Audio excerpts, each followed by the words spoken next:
All right. Good afternoon, good evening, all of my Ardbegian and Glenmorangie fans, all of my fans of cocktails, all of my fans of whiskey, all of my fans of food.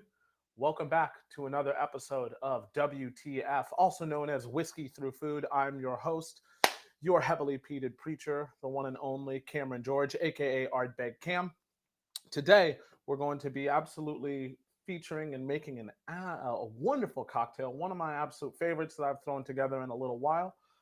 We're going to be working with Glenmorangie Spios is going to be the whiskey of the day today. I don't know if anybody has had a chance to absolutely try this whiskey, but it's a fantastic dram, number 9 in the private edition series from the House of Glenmorangie in the mind of Dr. Bill Lumsden, the one and only. The incredible whiskey maker who has been named World Whiskey Distiller of the Year many times over.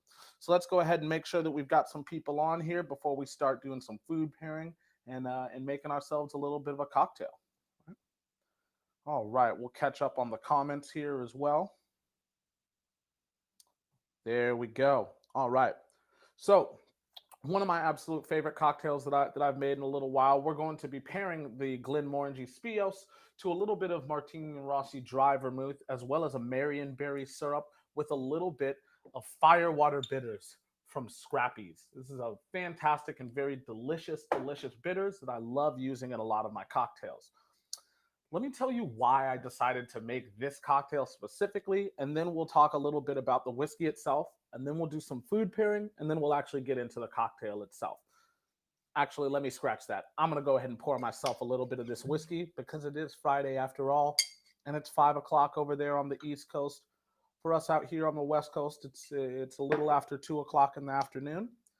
I'm very excited to be able to share a dram. This will be my first dram of the evening and afternoon, and I plan on having a couple tonight, kind of bouncing around the various different distilleries in Scotland that I love.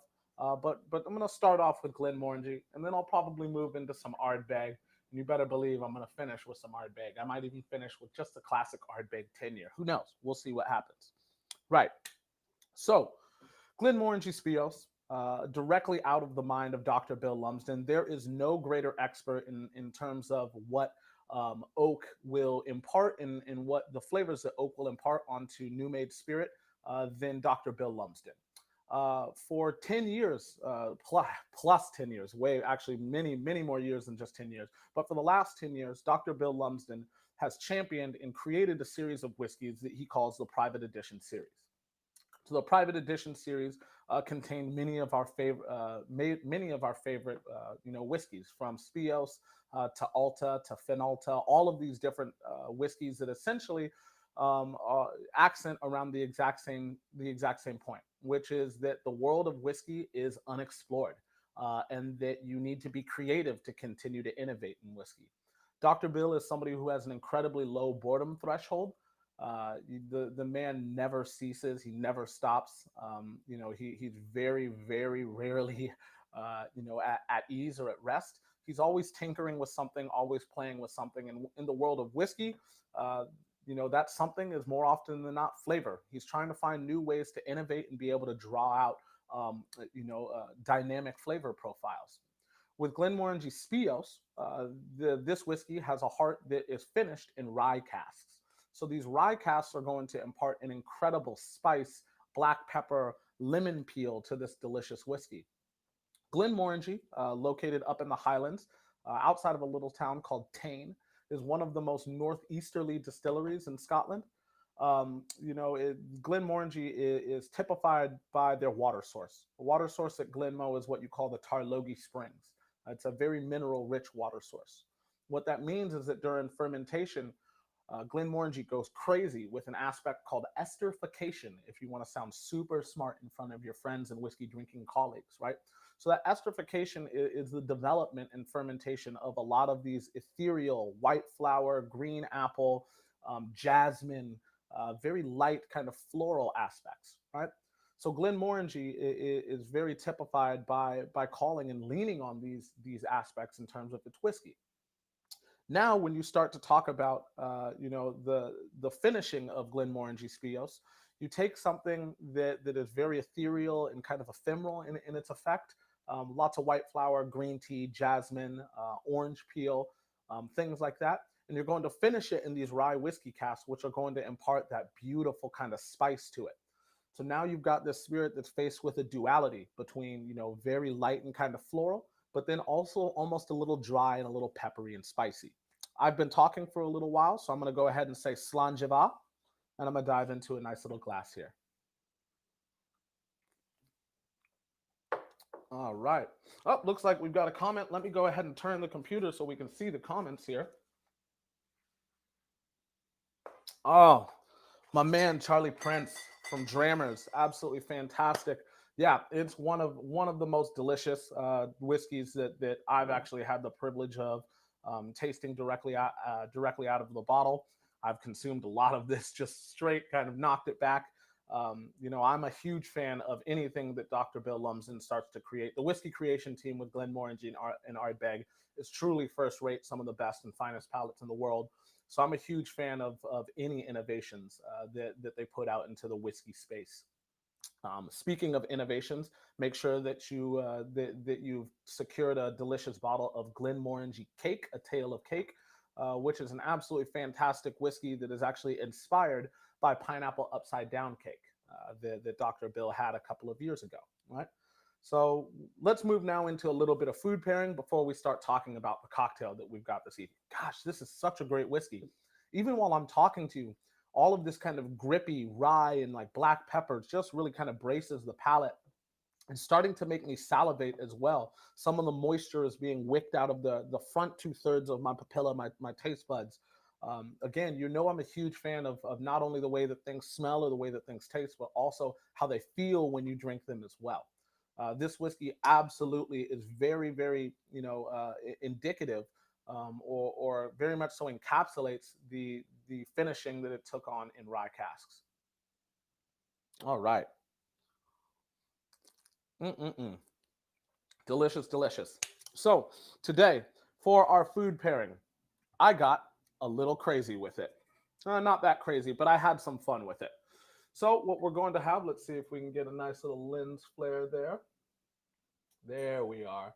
So today's food pairing is going to be Triscuit with a little bit of black pepper infused Triscuit, a delicious, delicious salami that's called Salami Emilia, which is a very spicy Italian salami, as well as a Wisconsin cheese that's been infused with a little bit of balsamic vinegar. I've topped that with a goji berry. That goji berry is supposed to be representative of a lot of the more ethereal and kind of lighter notes that are going to be represented in the Glenmorangie base distillate, before it went into finishing in the rye casks. So I've leaned on a couple of the different pillars that you're going to see represented in a whiskey like Glenmorangie Speos. Absolutely huge fan of the non-chill filtration that's gone on in Glenmorangie Speos, being bottled 46% alcohol by volume. Had to just make sure that I double checked that, but I knew that I selected this salami for a reason. I'm a huge fan of kind of the fat, the lipids that are going to take place and start to interact with different corners of your palate. I'm an absolutely huge fan, again, of the way that things feel when we're drinking or eating them as well, right? So we're going to have those lipids that are going to be represented by our delicious salami Emilia. The black pepper is going in the Triscuits is going to be representative of the rye cask finishing. That's going to bring a nice overall spice or an undertone of spice to our food pairing. That's again going to be amplified by the fact that salami Emilia also has some spicier elements to it as well. There's going to be a kind of general overall creaminess, which is going to be represented by this absolutely fantastic Wisconsin cheese that's been infused with a little bit of balsamic olive oil, or sorry, balsamic vinegar. That balsamic vinegar is again going to start to peak a lot of the different saline and black pepper notes around it, right? Balsamic is really great for amplifying other flavors and aromatics around it. Huge, huge fan.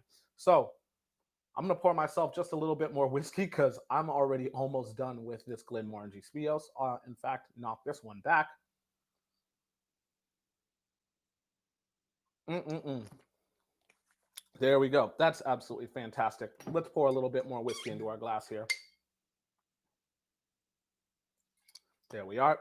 And now let's go ahead and dive on in to a little bit of food pairing. This is what Whiskey Through Food is all about. If you're a bartender or a whiskey fan, please don't be afraid to slide it into my DMs and let me know if you'd like to be featured. Generally on Fridays, I have a guest, but this Friday, you're just forced to look at my devilishly handsome face as I stuff it full of tasty snacks and whiskey. So sorry that I'm not sorry, right?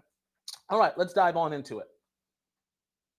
Let's go ahead and mute the microphone so that you don't have to hear me chewing this.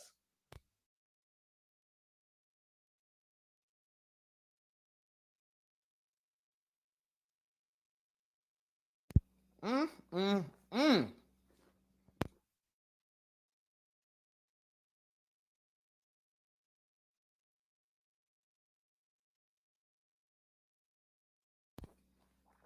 Mm, mm, mm. Absolutely fantastic. All of the things that we expected to be represented absolutely are. There's this just very beautiful kind of weight that starts to dissipate across your palate, or matriculate, I should say, across your palate, as the lipids and the fats from this absolutely fantastic salami amelia start to coat the entire, the entirety of your taste buds, the entirety of your papilla. The weight of this absolutely fantastic cheese as well, really, really spot on. And then, of course, you have that black pepper, which is kind of which is kind of the undercarriage to the entire food pairing. The floral aspect, the fruity aspect that's imparted by this goji berry, the dried goji berry, is not lost at all. It absolutely kind of rides along with that black pepper. You get this kind of fruit and black pepper, and then lemon peel, and then all of the richness and kind of decadence coming from the cheese as well as the salami. Really fantastic food pairing. Let's go ahead and see how the whiskey tastes after such a strong pairing like that. Mm, mm, mm. Now it's very interesting because where Glenmorangie Spios originally led with the spice for me, there it is on the back end now. That's so cool. Originally led with a lot of that black pepper and that spice that's indicative or I guess is imparted because of the previous occupant of those ex rye casks. Now what I'm actually seeing is the general creaminess in the front palate, and then that spice, all of those really kind of like almost jalapeno, lots of those like ancho chili, black pepper, all of those delicious spices have now moved to the back of the palate, which is really interesting. It's just again reinforcing the fact that whiskey and food have an incredibly unique relationship. What you eat and what you drink at the same time can absolutely change the palate application, or at least how they appear on your palate, right? That's a really tasty one. I'm gonna take another little bite. I'll go on mute again. I apologize.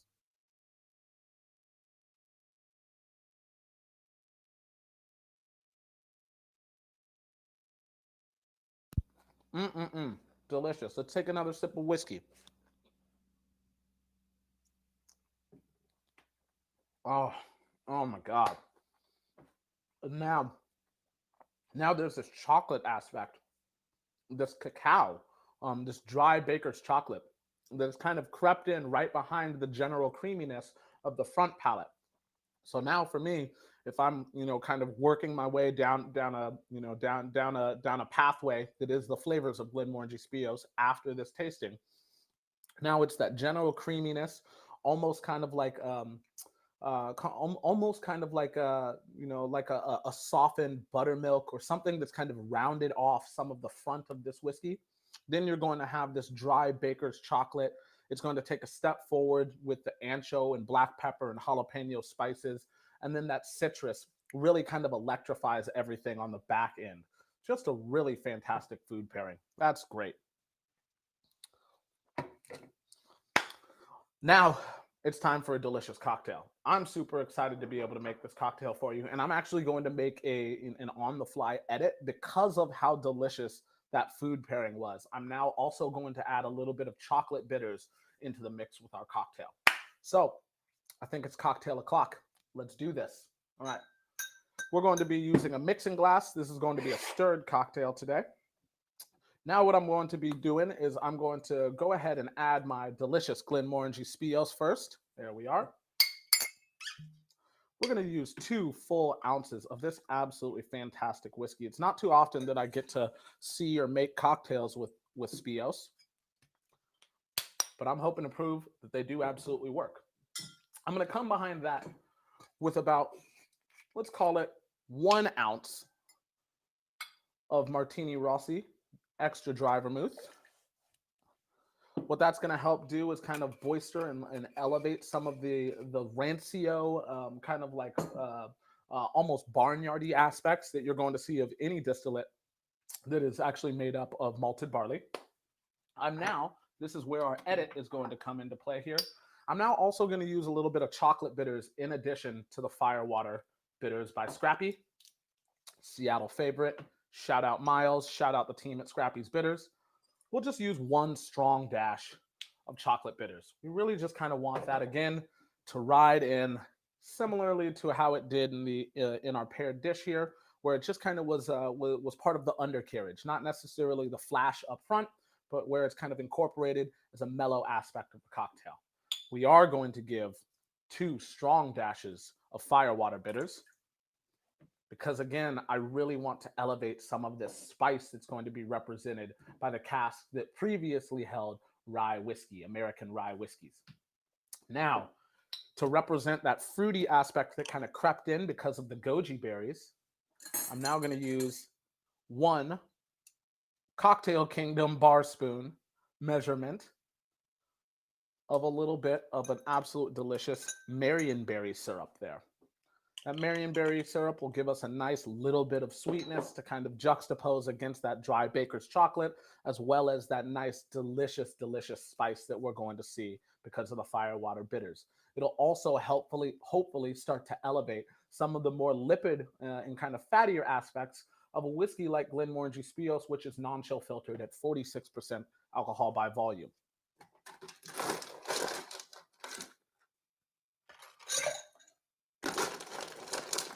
All right, little bit of ice, and we're going to stir this thing for dilution.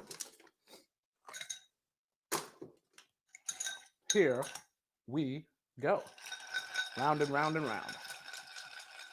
The color of this cocktail is going to be absolutely beautiful as well. We're going to have kind of a light pink, almost with shades of purple stretching towards shades of purple. It's going to be a really, really delicious cocktail. I think that a pink cocktail is a delicious cocktail.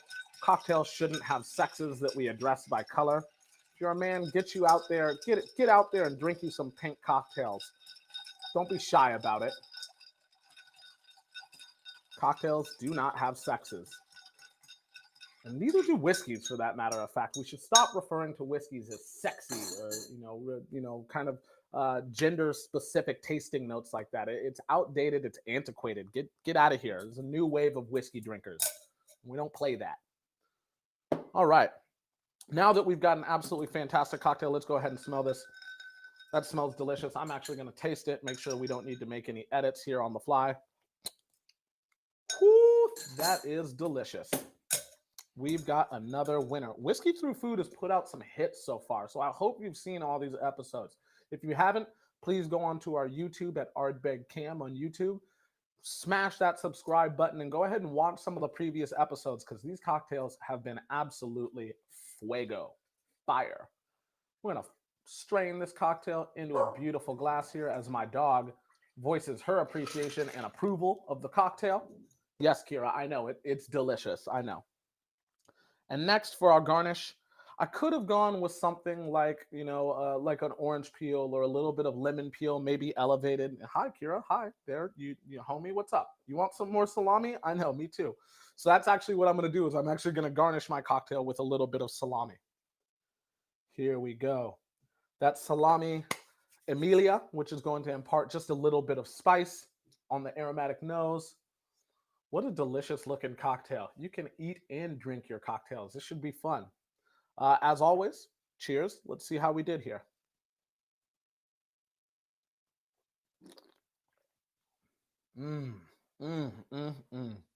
Again, wonderful. The way that this cocktail feels as well has a plethora, almost an overload of weight.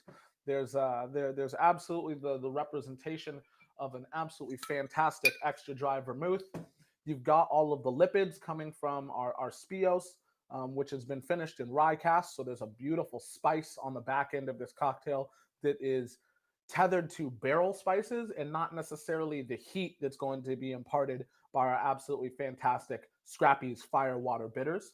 But that is represented as well. You get this beautiful, almost like ancho chili kind of habanero spice, just really tasty. The fruity aspects, which again represented the goji berry, which was kind of the garnish on top of our food pairing, is actually now represented by something that's a little bit richer, a little bit darker, which is going to be our Marionberry syrup, which actually is made in Maine.